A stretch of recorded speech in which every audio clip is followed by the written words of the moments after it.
Pastora Glenda. Thank you. Hallelujah. Let us pray. Yes, oh God, we thank you, Lord, for this beautiful day, beautiful time that you have given to each one of us, oh Lord. And Father, just be the one to take full control of everything, oh God, even our minds and heart, Lord. Allow us, oh God, to focus on you para po sa ganun, Panginoon. Mas maging lumalim pa po, mas maging malawak pa po ang pangunawa namin sa iyong mga salita at sa iyong kabanalan, Panginoon. Salamat po sa pagkakataong ito, and we are here to worship you, to glorify you. We are here to give you our lives, Lord, because we are nothing apart from you, O God. Just use me as your instrument, O God. Lord, wala po akong kakayahang makapagbago ng buhay ng bawat isa, O Lord. Wala po akong kakayahang makapagligtas. But Lord, ikaw po na aming sinasamba at itinataas sa oras na ito. Ikaw lamang ang makapangyarihan na Diyos, dakila at tapat sa iyong mga pangako. Kaya Lord, alam po namin na hindi po kami lalabas sa bulwagang ito, Panginoon, na parehas pa rin, Panginoon, but you have changed us from glory to glory, Lord. Father, we thank you. This is our prayer, Lord. In Jesus' name. Amen and amen. Okay, so praise the Lord. Good afternoon po sa ating lahat.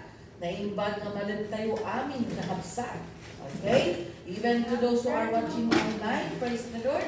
Thank you for tuning in at we thank the Lord for this time na ibinigay niya sa atin para makapagsamba pa rin tayo. It's a privilege to serve the Lord. Amen? And it's good na meron tayong everyday worship, everyday na service para mabigyan ng pagkakataon yung mga lumalabas sa weekdays. So, paano kaya kung wala tayong everyday na service? Kasi sasabihin namin na, makapasadot, di ba?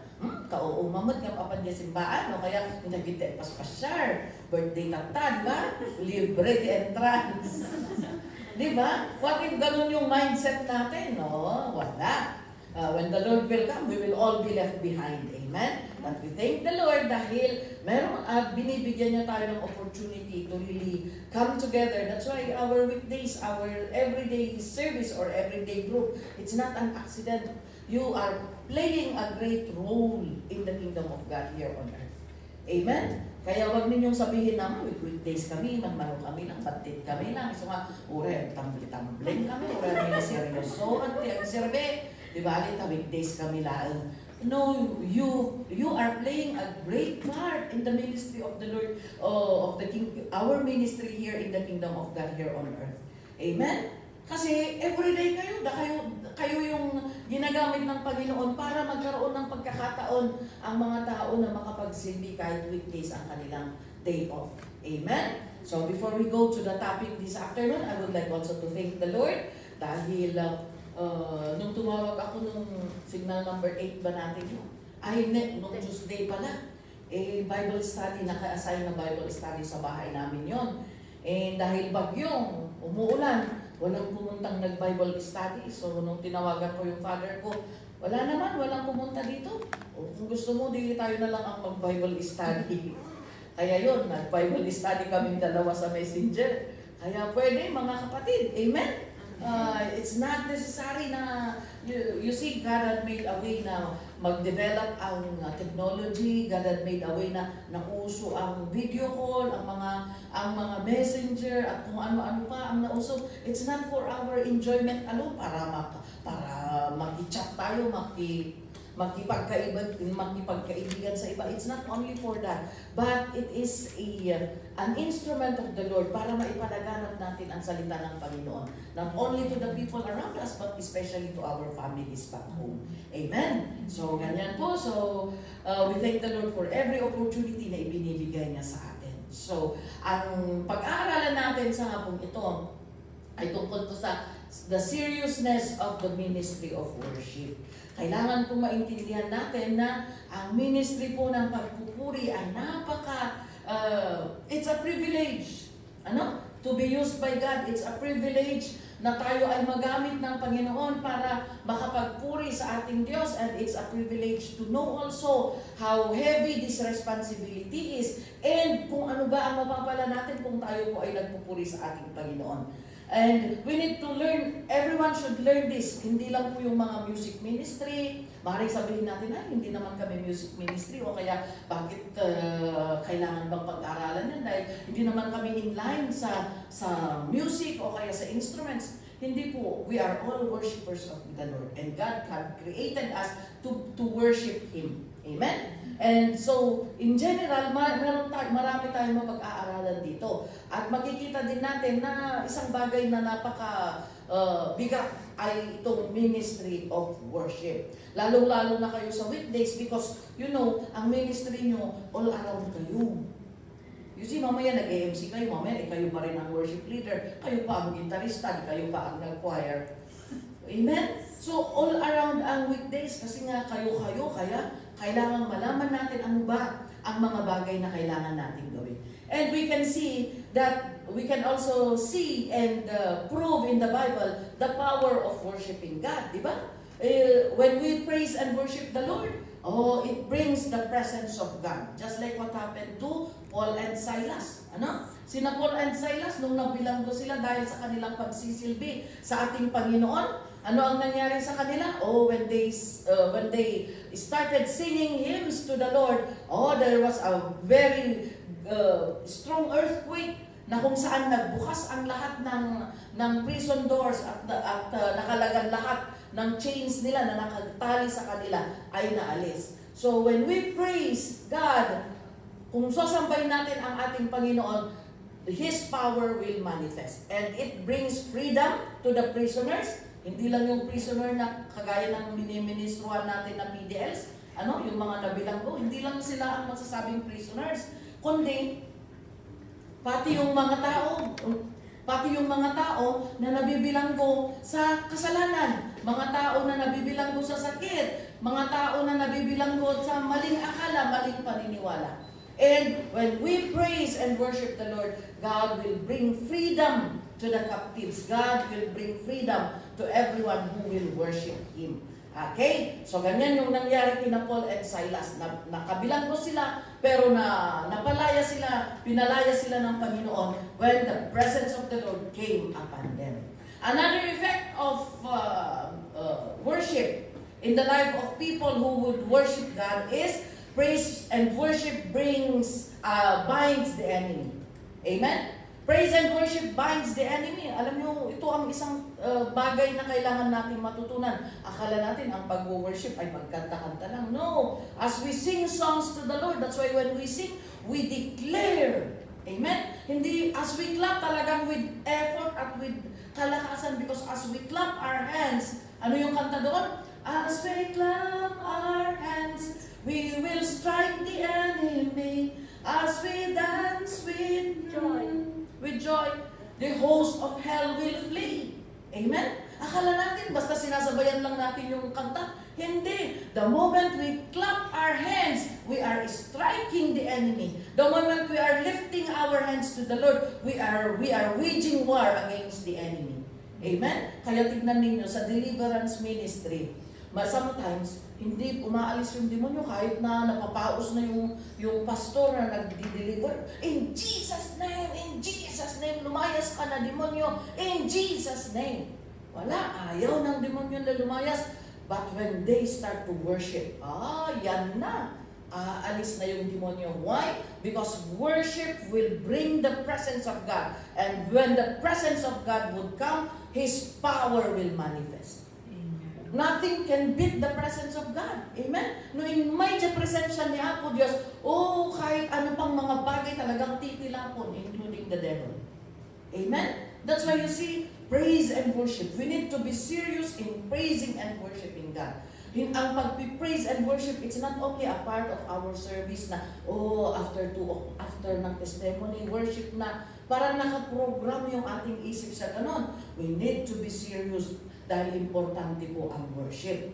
Amen? Another effect of praising and worshiping God is worship and praise brings victory to the people of God. Remember, yung sina King Jehoshaphat and his army in the book of 2 Chronicles, na kung saan may aataking kalaban sa kanila. They were about to to be attacked by enemies. Ang dami. Kaya sabi ng mga Israelites, okay, paano natin ito matatalo? Ang dami-dami nilang nakapalibot sa atin. But then, when King Jehoshaphat inquired of the Lord, and that is one character that God wants us to have, yung natatakot ka, but then you are approaching the right one, approaching the right God. Amen? Meron yung pangamba mo, pero you have this character na, okay, tanong natin kay Lord kung ano ang gagawin natin. Because yun ang ginawa ni King Jehoshaphat. He was provoked na matakot din kasi kung takot ang mga kasama mo, there's a tendency na matatakot ka din. Amen? Kung kahit pa tapang-tapangan ka, kung lahat ng kasama mo ay, alo, kasano pwede ka, alo, kasano, negative. Mamaya nagiging negative ka na rin. Kasi transference of spirit minsan. Kung hindi ka talaga, hindi mo papanindigan yung tapang mo, hindi mo papanindigan yung pananampalataya mo sa ating Panginoon, there will come a time na pati ikaw ay natatakot na din. But we thank the Lord, ang ginawa ko ni Jehoshaphat, he inquired of the Lord. And the Lord said to Jehoshaphat, the Lord assured Jehoshaphat na sabi niya, do not be afraid dahil yung laban nyo ay hindi nyo laban. The battle is mine, sabi ng Panginoon kay Jehoshaphat. So ano ang ginawa nila King Jehoshaphat? He assembled, he called worshipers. Tumawag siya ng mga worshipers at ginawa niyang frontliners doon sa giyera. Kaya worshipers, worship team, worship leaders, music ministry, you are the frontliners. Kung dito sa mundo, ang mga frontliners na tinatawag ay mga medical people. Kaya nung nag-COVID, ang daming frontliners ang namatay because of their dedication and commitment to their job, to their work. And it's the same. Worship leaders, kayo po ang frontliners. In times of war, kayo ang frontliners. Kaya kailangan nating pag-aralan na hindi lang pala basta-basta umawit ka lang dito, kinuha mong microphone, and that's it. Tapos, di nag-end ka, di kastoy mo tiramay mo, nalpas.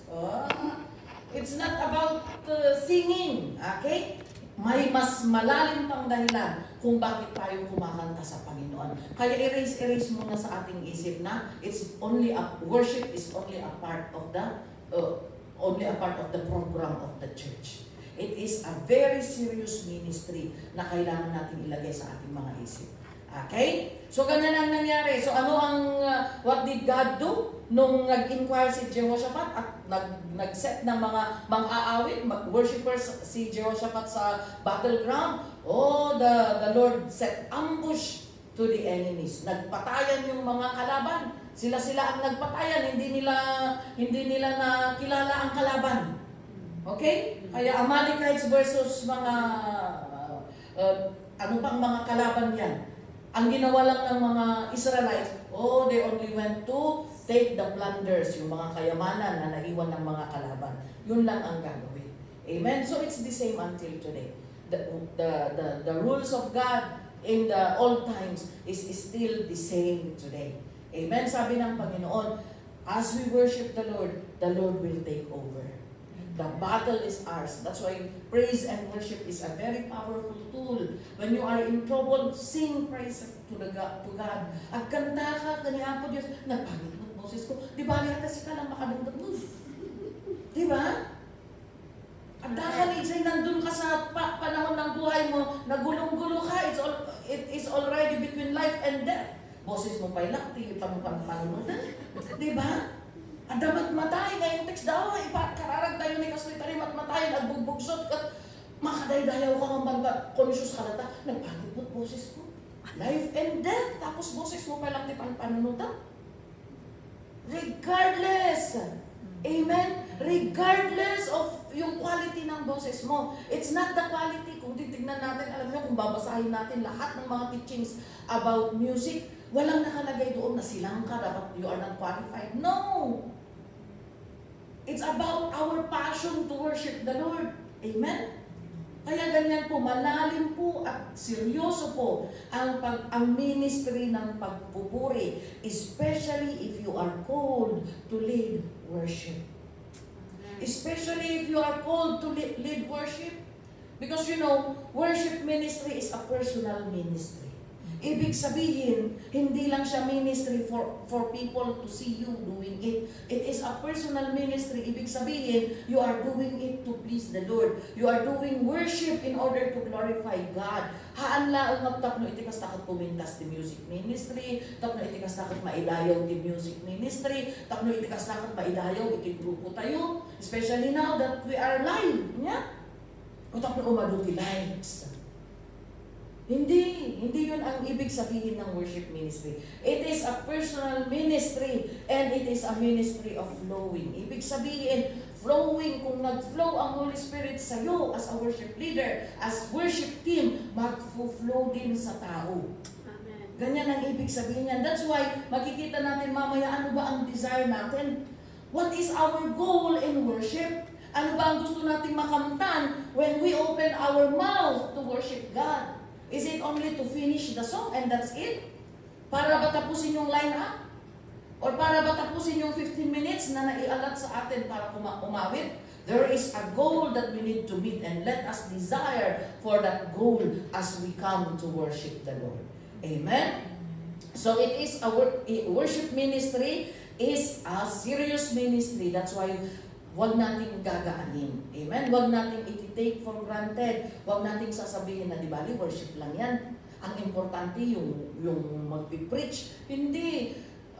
We need to correct. Yung mga nag-AMC, please do not introduce the next part of the service. O pupunta na tayo sa mas importanteng parte ng ating service.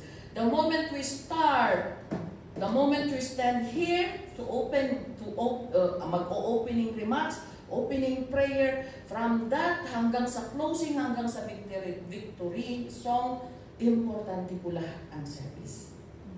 The whole service is important. Amen? Kaya huwag natin sasabihin na pupunta tayo sa mas importante, pupunta na tayo sa sentro ng gagawin natin mamayang hapon.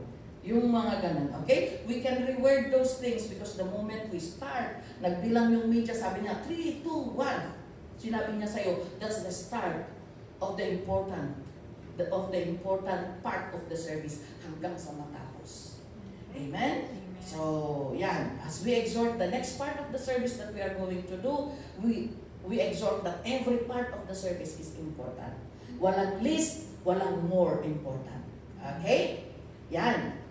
Because huwag natin gaganin ang worship. Okay? Bakit? Bakit serious ministry ang worship? Because, sabi ng Panginoon somewhere in Zechariah chapter 14, verse 17. Sige nga, i-post nga natin. Zechariah 14:17. Ano ang sabi ng Panginoon doon? When people will not worship me, sabi ng Panginoon, if people will not go up to Jerusalem to worship me, if any of the peoples of the earth do not go up to Jerusalem to where the presence of the Lord is, to worship the King, the Lord Almighty, they will have no rain. If there is no worship, there is no rain. Ibig sabihin, rain means provision. Rain means blessing. Rain means salvation, deliverance, pangangailangan mo, protection, lahat ng kailangan mo, nandyan na po, isinisimbolo ng rain. So if there is no worship, we have nothing. Wala tayong mapapala. Walang saysay ang buhay natin. Maaring sabihin natin, ay pastor, abak nang kami, di ba yan, urihan kami, at dayaw. Ado, timakan mi. Our table is full of food. Huwag tayong magpakampante. Sabi ng salita ng Panginoon, do not trust in the material things here on earth dahil masisira at mawawala. Tingnan ninyo ang nangyayari ngayon sa mga, lalo na sa Pilipinas. They have enjoyed power and might and wealth. Ngayon, nagigisa na sila. Nasa palayong na silang lahat. Kanya-kanyang magtago ng sasakyan niya. Ano? Ay, kaya yan. God is speaking. Everything that we are seeing now, everything that we are hearing na nangyayari, God is speaking to His people. God is giving us a warning already of what is to come. So, ibig sabihin, tama yung salita ng Panginoon. Any wealth that comes from distortion, extortion, came from pagnanakaw, ay walang saysay. Amen? So, if people will not worship God, there is no rain, there is no blessing.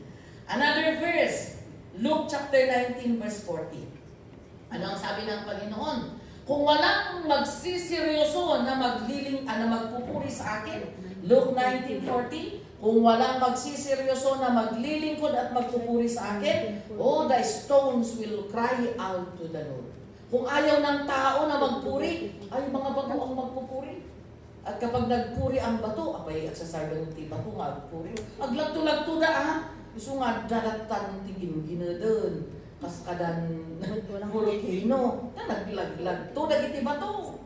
Amen? Luke 19:40. Walang 40. 19:40. Walang 40. 40. Walang 40. Meron. I tell you. Yeah. I tell you, he replied, if they keep quiet, dahil pinapatigil ng mga disciples yung mga nagpupuring mga bata. Sabi niya, kung patitigilin nyo yung mga nagpupuri, the stones will cry out.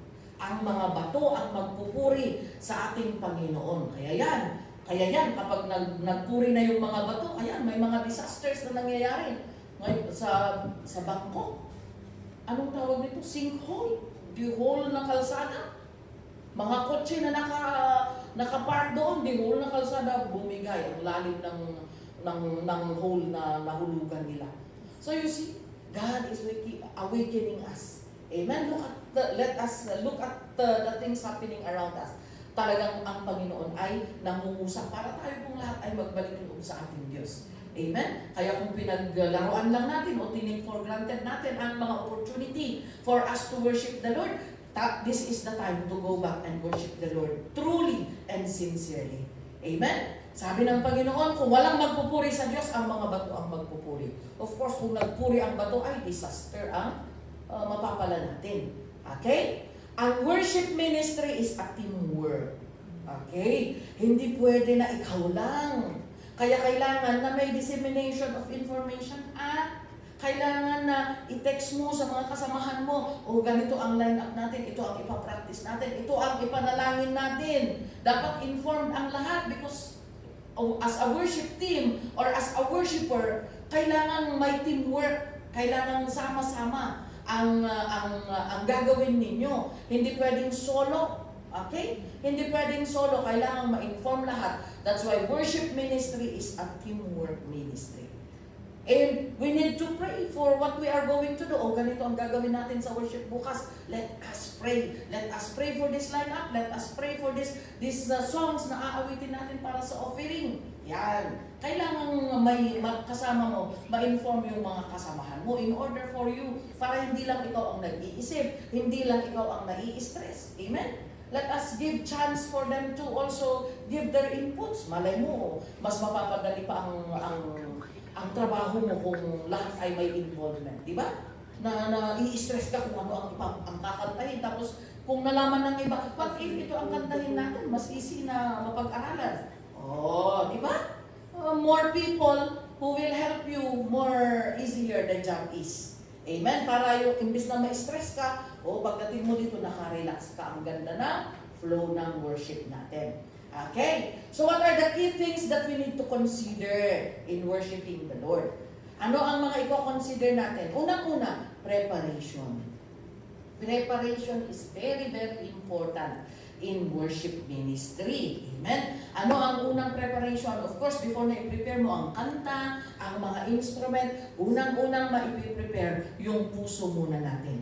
Yung puso at isip muna natin. Yung motive sana muna natin ang ma-prepare. Kung ano ba ang una, ano ba ang priority natin sa ating pag-worship. Unang-una, of course, is we come into the presence of the Lord to worship God. Kailangan nakatune in yung isip mo at saka yung puso mo. Amen? Kasi kung hindi nakatune in yan, kahit na ang ganda-ganda ng plano mo, wala. Kasi hindi nauna yung dapat na mauna na i-prepare natin. Kaya in 1 Chronicles chapter 15 verse 12, kung titignan natin ang 1 Chronicles 15:12, this was the time when people, the men of King David, they are preparing to bring the Ark of the Covenant. Na, ang Ark of the Covenant is, it symbolizes the presence of God. Kung hindi nila i-bring yung Ark of the Covenant to the place they are going, they will be defeated. Amen? Kung hindi na naman, sa lahat ng bagay na gagawin nila, kasama nila yung Ark of the Covenant, sinisimbolize ang presensya ng Panginoon. And hindi sila pupunta kung hindi sasama yung presence ng ating Panginoon. Amen? So, ang very first preparation that we need to do in worship ministry, of course, to consecrate ourselves before the Lord. Just like what they did. Sabi ng Panginoon, sabi ni David sa kanila, he said to them, you are the heads of the Levitical families, yung mga tao na itinalaga ng Panginoon na magbuhat ng Ark of the Covenant. You and your fellow Levites are to consecrate yourselves and bring up the Ark of the Lord, the God of Israel, to the place I have prepared for it. May mga tao na itinalaga ang Panginoon sa bawat trabaho. It's good to be helpful. Amen? Maganda na maging involved tayo sa lahat ng ministry. Pero there are ministries na talagang merong pinili na sila ang gagawa. And one ministry, one example of that ministry is worship leading. Because everybody can be a worship leader, but not everyone can lead worship. Ibig sabihin, pwede tayong mag-volunteer, siya magpati-aglead. Pwede tayo, lalo na kung maganda ang boses mo, pwede tayo. But not for everyone. The privilege is not for everyone to lead worship. May mga tao na talaga na itinalaga ng Panginoon to lead the people to worship God. Amen? So, unang-una is for us to consecrate ourselves. Kaya yan, magpapakumbaba tayo sa ating Panginoon. We cannot really come to serve the Lord and worship God without humility. Even as we come, kahit hindi ka ang worship leader, kahit hindi ka part ng worship team, when you come, when you decided to come into the presence of the Lord, habang nakasakay ka sa bus, habang nakasakay ka sa plane or sa MTR, you should prepare your heart. Lord, I want to go and worship you. Whatever I see, whatever I hear, Lord, ikaw lamang ang aking sasambahin. Kahit pa may makita akong hindi ka aya-aya, Panginoon, I will give you this day to worship you. And it's my desire, Lord, to be filled with your Holy Spirit. Lord, cleanse me. Before pa lang na nakapasok ka dito, before pa lang na mag-cleansing song tayo, sa opening song natin, dapat nagpa-consecrate na tayo sa ating Panginoon. Amen. Lord, cleanse my heart, that as I come into your sanctuary, O God, Lord, I am worthy to feel your presence. Amen? So yan ang pinakaunang preparation for us to be consecrated, para sa ganun ay maihanda yung ating mga puso at isip. Because you know, we need to honor God. As we worship, we are honoring God. We are placing Him in the highest level. Amen? Tinataas natin siya. Okay? At ang ating mga isip, kaya yan, one preparation that we need to do, aside from consecrating ourselves, pagpapakumbaba, pagpapalinis, paghahumble sa ating Panginoon, is to rededicate our lives and recommit our everything to the Lord. Yung motive natin, ipacheck natin, Lord, check my motive. I am here to praise you, O God. For the team na maglilid naman, yan, practice. At pagpapakumbaba din. Dapat lahat tayo sa team, lahat ng team na magagamit. Kaya importante na maaga tayo so that before na mag-practice, meron muna yung kahit very short na devotion ba? Amen. Amen? Importante yung may devotion. Kung kayo, talo kami magpastora, doon kami pa. Natibagit nagaputi sa balinga group. Kung na tayo lumaming sa isukas laong tayo, inya. But you know, we need to really be serious. We are here to worship the Lord. We need to have the presence of God as we sit in His presence. Amen? Pero kung hindi tayo seryoso, talagang hindi natin mararamdaman ang presensya ng Panginoon. That's why God is teaching us na kailangan maihanda lahat-lahat. Isip natin, puso natin. That's why it's good to come early before the time para at least man lang, o kahit dapat jail yung pastora, okay. We understand sometimes yung jail kasi nag-e-extend minsan. So kahit sometimes na may mga nandito na, they cannot really do what they want to do. It's because naka-project pa yung jail. Pero we can have a remedy at the inner court tayo i-jail. Amen? We have an inner court there. If you want to have your personal devotion as a group, as a team, you can go there and then pray and worship together. Amen? Importante kasi yun. Importante yun in order to prepare the hearts of your hearts kasi kayo yung magagamit ng Panginoon. Amen? And then, yan, kaya kailangan ng time management.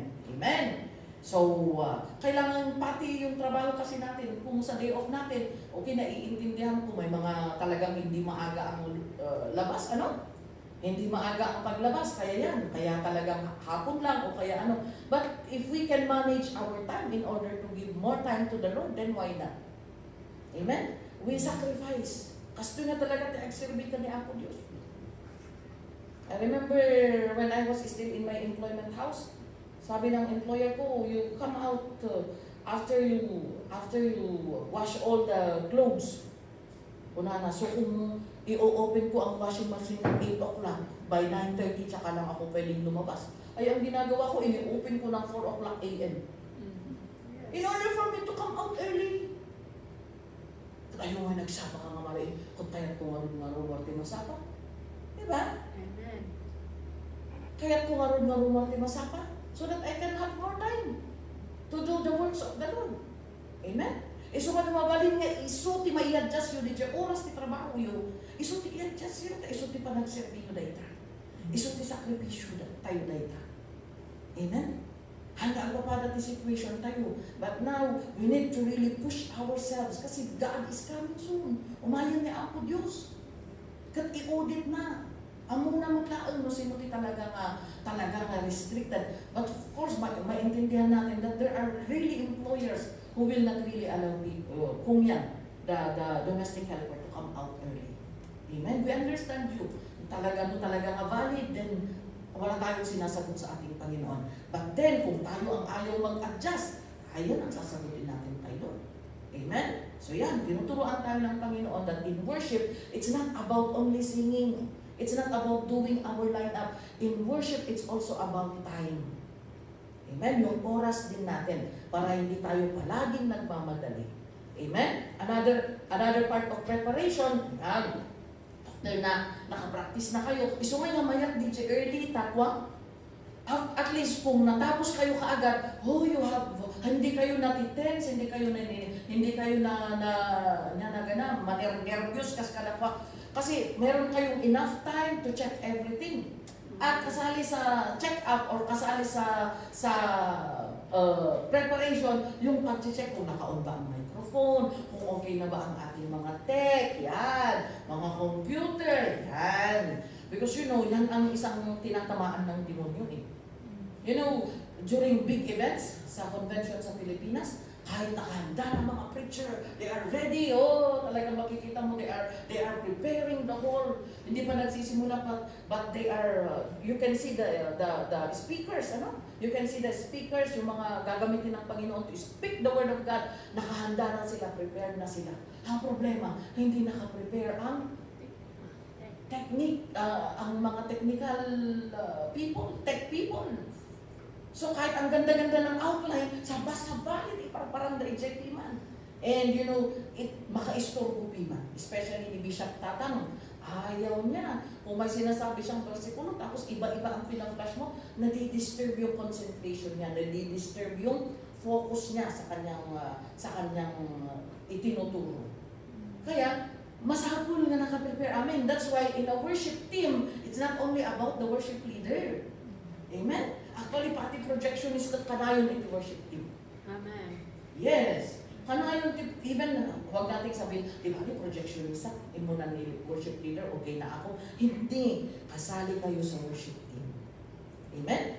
Kaya even sa policy na no practice, no play, kung hindi nag-practice ang worship, projectionist, no play din siya.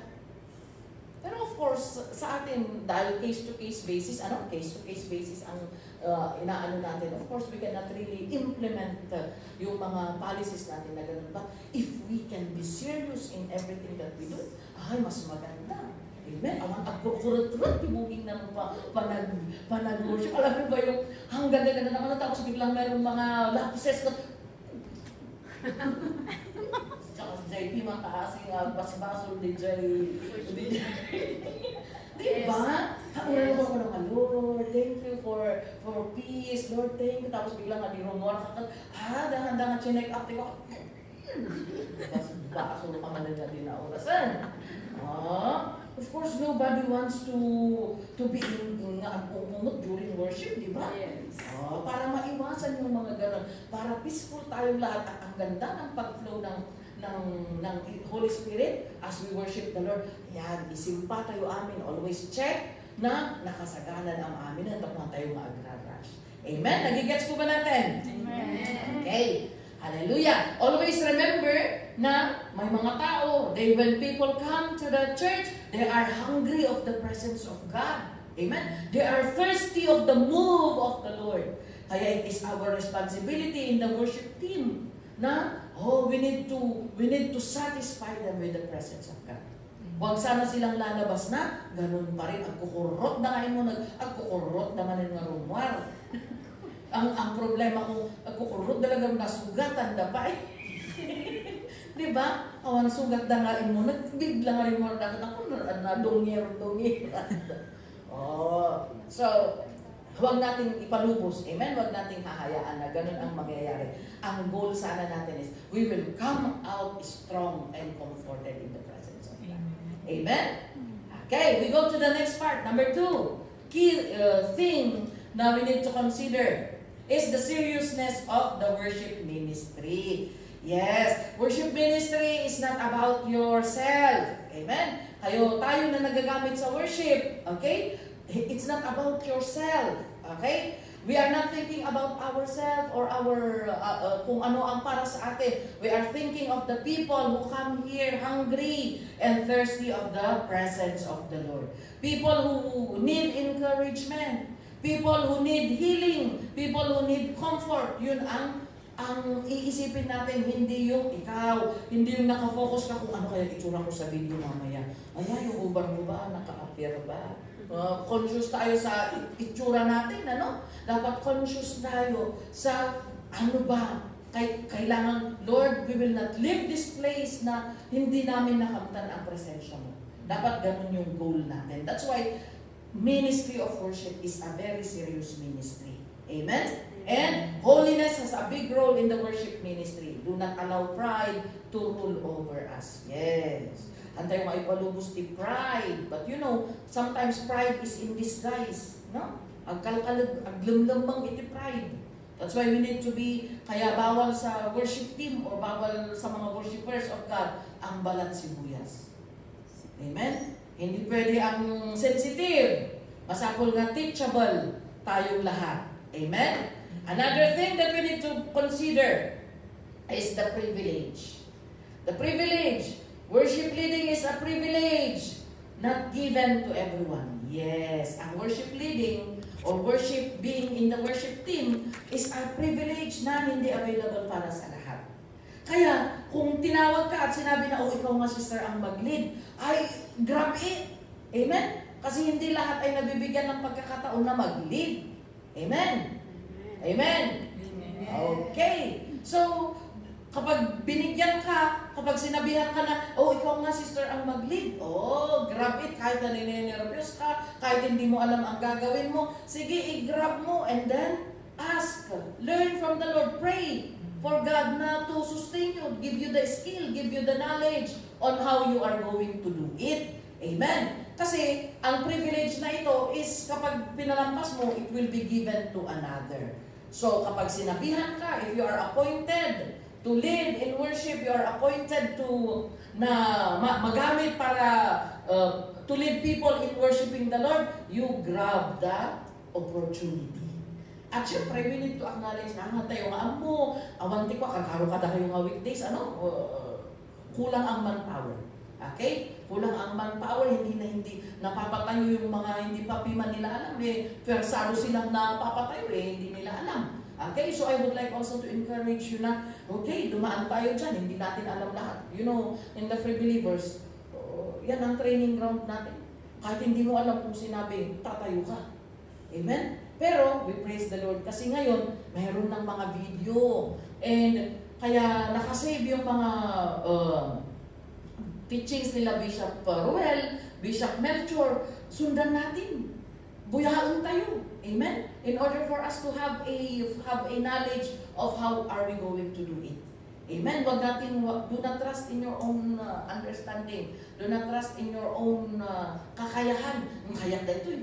Basta binuyak ni Jeff, okay na yun. Hindi. We need to equip ourselves. Just like what we are doing. Sometimes, yan, kunwari, na i-assign kami to preach to anniversaries at binibigyan kami ng mga topic.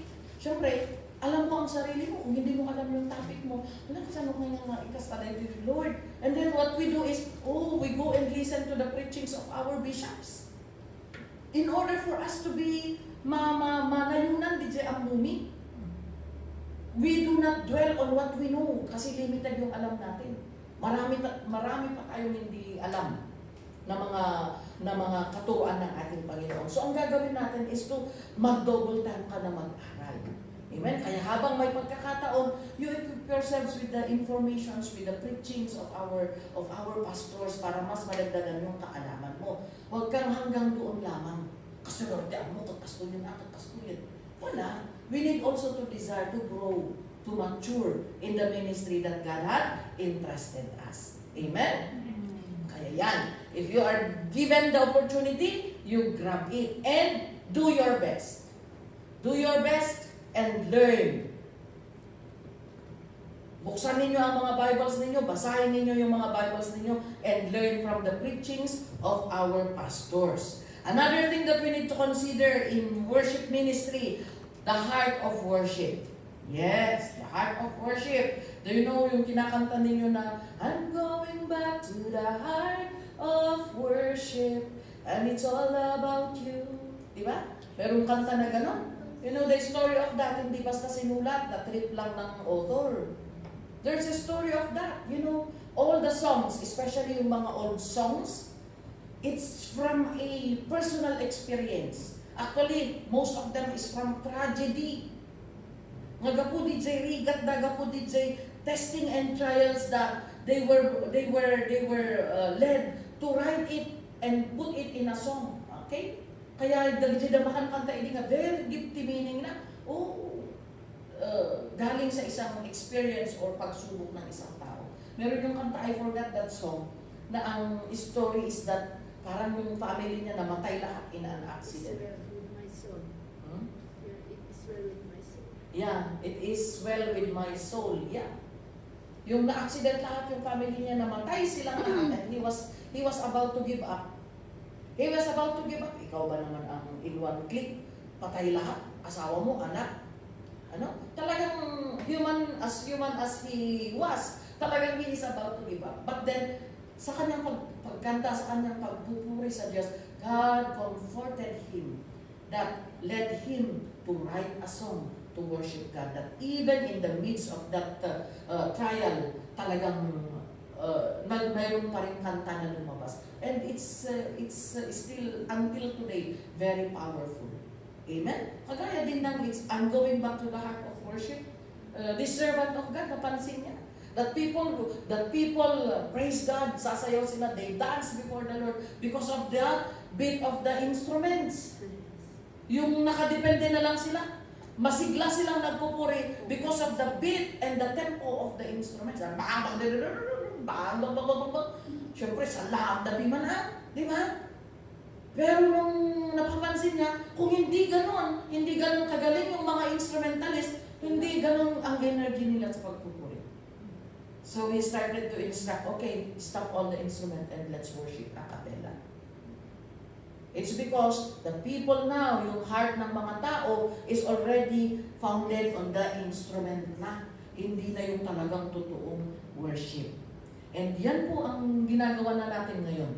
That's why we are given the instruction na during deep worship, stop ang mga instruments. Hindi man totally na mag-stop, pero at least merong maglalaylo. Maglalaylo ang beat. Hindi na instruments ang mas nanguna, kundi yung worship ng tao. Amen? It's no longer the beat of the drums. Kasi ngayon na, habang na nag-worship yung tao, wala kang napapakinggan kundi yung bang, bang, bang, bang, bang, bang, bang, bang, tapos yung electric guitar, ang lalakas, wala kang narinig na worship ng tao. Yung instruments lahat. Amen? So now, we have a policy na mag-lie-low lahat ng sounds. If there is a keyboardist, yung taga-piano,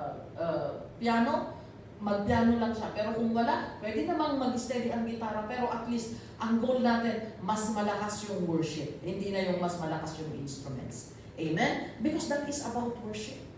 It is about the heart of the people worshiping God. Amen? Kaya yan po. Kaya we need to humble ourselves. We need to have the right heart, the right attitude towards God. We cannot really worship the Lord with pride. Hindi pwede. Hindi pwede na may pride, kaya kailangan magpalinis tayo. We need to be submissive, obedient. Kaya during practice, hindi maiiwasan na may mga correction, pero sabi ko nga, huwag tayong maging sensitive. Let us be teachable. Amen? Mag-submit tayo sa mga tao na kumokorek sa atin. Okay po ba? And iseryoso tayo, ang nadangganan nga di dyan, uwan ko na, mag-reward man ng bangir. Ito nung next man, isuman ng tipa, kaunguntan tayo. Diba? Kakaasi di agong ungot. Ang kaya na namayat di agong ungot. Kakaasi di agong ungot piman. Isa nga, ang naaman di agong ungot, during iti service, ipangag tayo amin, tidangdanggan tayo nga, pamagbagada. Okay? So, in worship, hindi lang yung kakanta tayo dito and we kakantayin natin yung ating lineup, but our giving also matters to the Lord. Hindi lang yung, kinanta mo, okay na yun. Hindi po. Giving. Okay? As a worshiper of the Lord, we need also to be a giver. Amen?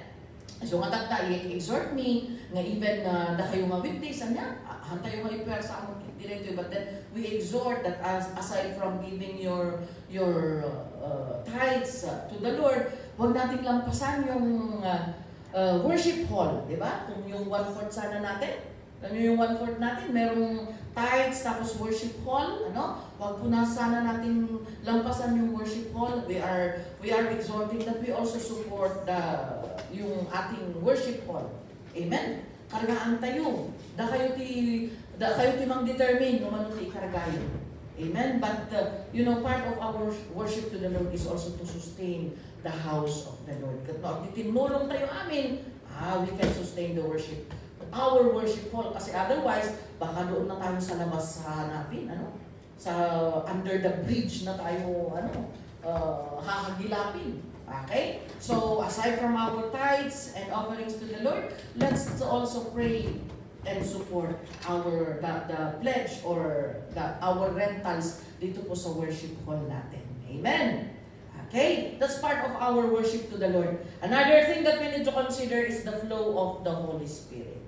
Okay? The flow of the Holy Spirit. Sabi ko kanina, that worship ministry is a ministry of flowing. Amen? When we worship the Lord wholeheartedly, the presence of the Lord will come down and He will take charge of the service of the worship. Minsan, sa sobrang presence ng ating Panginoon, hindi mo alam kung paano mo patitigilin. Ang dapat sumarsar, pastora, orasin. Minsan katadatikas dyan, there are instances nga tuloy-tuloy ti pa nag-flow iti Holy Spirit ng Panginoon. And in that case, we give it to the pastor. So nga dapat DJ pastor kung worship leader, mayroon silang connection.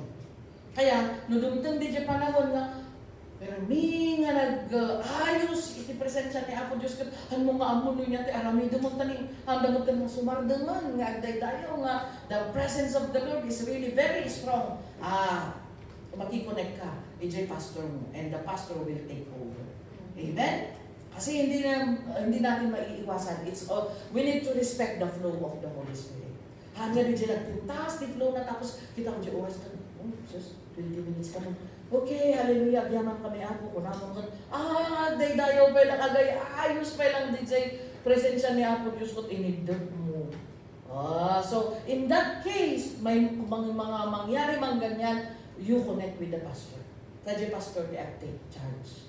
Amen? Kasi hindi natin maiiwasan na, ano mapasamak na tatabasit kami lang pastora. Things do not happen because we do not expect it to happen. Doon ko nang limlimitado ang siguro mapasama ka namin dahil ito Friday, tapos tuloy kami lang. Awan na talaga nga nga mapasama. Kasi lang iti prophecy, actually, idigot no, malpas ni worship ka, adating, my people, this is what the Lord says. Prophecy niya, agsasaro no.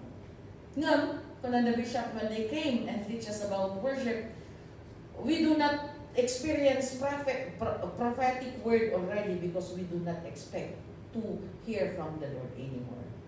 Kasi apag lipas dito na, hallelujah, ura baka sanda, hallelujah, hallelujah, hallelujah.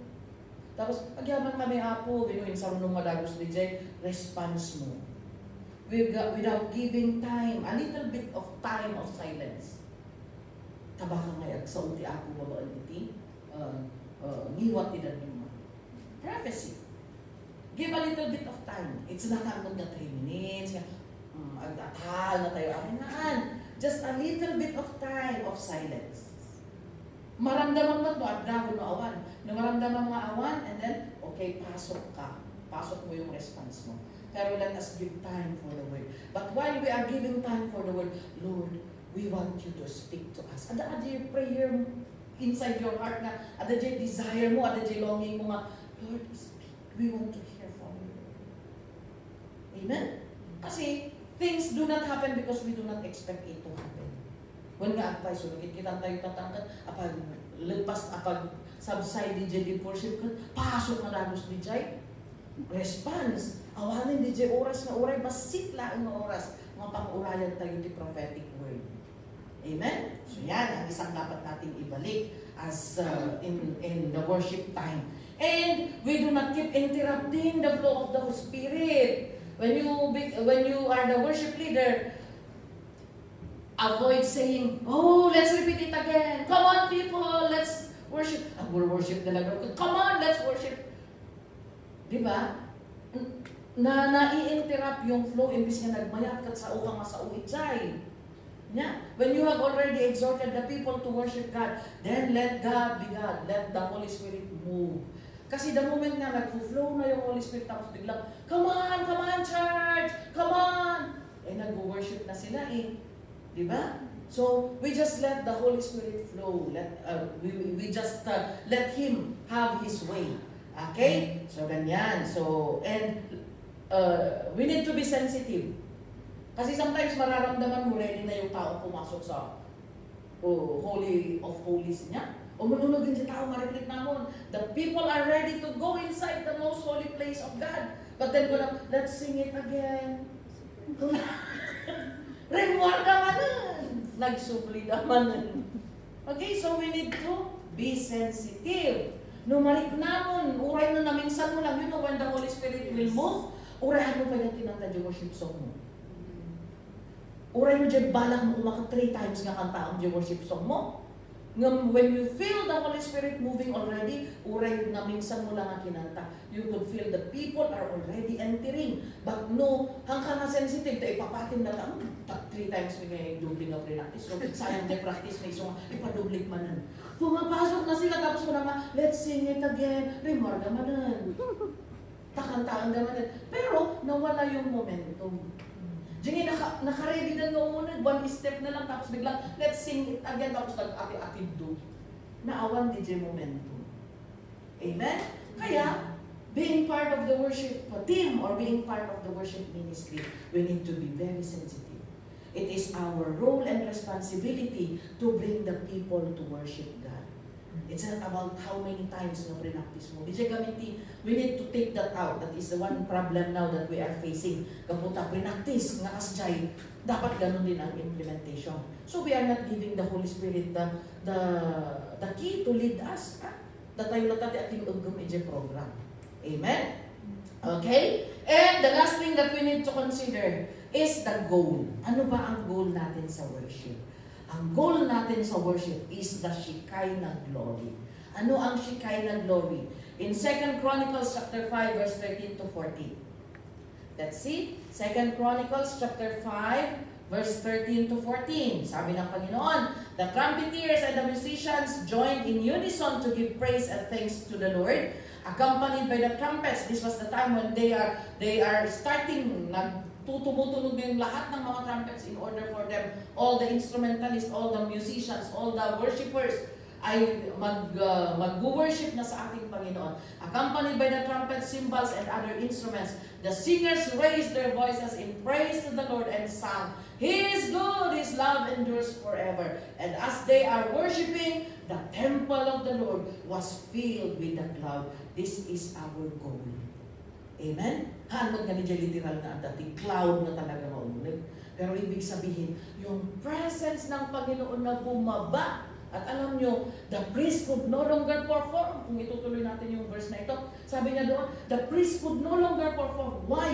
Hindi nila makaya. Handa nga kaya nga tumakder. Kasla hindi kaya hindi natin kaya physically yung presence ng Panginoon. Amen? Kaya there are times during big events when the Shekinah glory, we experience the Shekinah glory, kaya nga sa audio worship leader mo, hindi lumalabas yung salita sa kanyang bibig kasi the anointing of the Lord is so powerful. Di talaga nga, bibigay ka na lang and then you just keep worshiping and worshiping. Amen? Kasjay ti Shekinah glory. Iso kuma iti goal tayo whenever we come into the presence of the Lord, that Lord, allow us to experience your glory in this place. Allow us, O God, to experience your greatness as we sing songs to you. Amen? Dijay kumati goal tayo amin.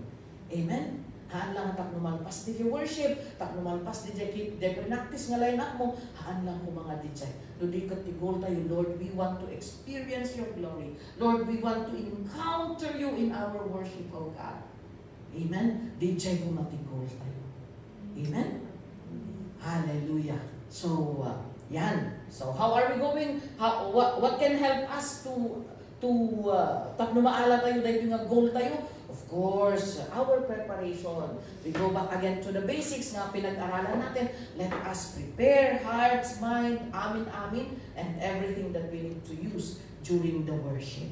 Amen? So yan po mga kapatid, dito po tayo magtatapos. There's a lot more about worship, pero these are just basic knowledge or basic instructions in order to help us na makapagsilbi in the worship ministry. Amen? So this lesson is not only for the worship team. This is for every one of us. That ayo mo kumay nga makigimgimo, that ayo nga agdengdengeg iti sa ni Apo Dios. We do not only listen dahil nakasanayan na. We do not only watch the live dahil nakasanayan na naging program na ng buhay natin yan. But we need to desire to be filled with the Holy Spirit of God when we worship the Lord. Amen? Hallelujah. So yan lang po ang lesson natin sa hapon ito. And before na ibalik ko sa ating MC, let's bow down in prayer. Hallelujah, Lord. Salamat po, Panginoon. We thank you, Lord, for teaching us once more, O God, sa mga bagay na kailangan namin gawin. Marami pa, Panginoon. We cannot really learn all in one sitting, Panginoon. But, Lord, it's our prayer that as we keep coming into your sanctuary, O God, Lord, punoon ka di Apo, anayon ka di Apo, nagiti amumi, O Diyos, tapos iti kasta, iti ka di pa nagserbimikan ka, yung paglilingkod sana namin, Panginoon, ay maging kalugod-lugod, O Lord. Father, hindi lang po kami, wag mo pong hayaan na ginagawa lang namin ito dahil ritual lang, Panginoon, or it's just a duty, Lord. But Father, allow us to do all these things, O God, as our way of worshiping you, Lord. Father, we thank you so much, and Lord, continue to help us to grow in the knowledge of you. Continue, O God, to help us to do things in the prescribed way, sa pamamaraan mo, Panginoon. Hindi po yung pamamaraan na alam namin, O God. Lord, we continue to dedicate our lives to you, even for this Friday group, Lord, sa lahat ng mga kasamaan nila, even the leader, O God, the Sister Flor, Lord, and all the rest of the team, O God, of Friday group. Lord, we just pray for your anointing to continue to empower them, O God. We just pray, O Lord, for your knowledge and wisdom, O God, to rest upon them, that as they always come together, O Lord, Father, we desire for that Shekinah glory, O God. Yes. Lord, make use of every one of us to glorify you and to magnify you. Tapos iti amin ka nga umay, iti yung pagtaungam, rumwarda ka nga natapnoan, rumwarda ka Apo nga na-satisfy, iti presensya mo, O God, they will come out comforted and strengthened, O Lord. Yes. Salamat, Apo. This is our prayer, Lord. In Jesus' name, Amen. Amen. God bless you all and thank you very much. Salamat po, Pastora, sa napakagandang mensahe.